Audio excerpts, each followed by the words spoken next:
Scores of people who were doing labourer work at the Hyatt Ziva Hotel in Montego Bay, St. James, say they were fired and not paid.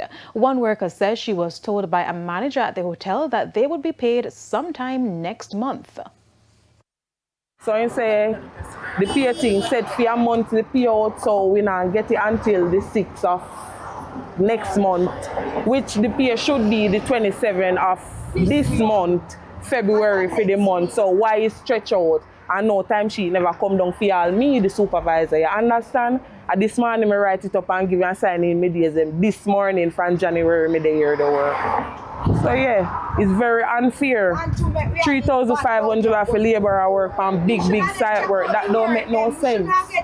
Yeah, me have to stand up with my team. Them gone, me gone too, and I like them to go out here. A favoritism alone run this me see right now. She says when they turned up to the hotel for work Thursday morning, they were told that their names were left on a list at the security post and they were not allowed to work. She says they have no idea of the reason for their dismissal. We understand about 150 laborers were terminated. Christopher Powell says he was hired to move things around and that he only got a portion of his pay.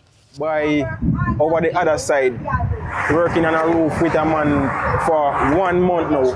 He only pay me 15,000, which I did 2 weeks with him, and I should get 50,000 from him, and he only give me $15,000 loan, and all I going to him and saying that I want my pay.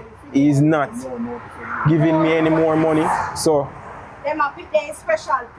we call the people them to talk to them, and none of them no want to talk to. We supervisor them, the white people them, nobody no want to talk to them. They just say we get fired.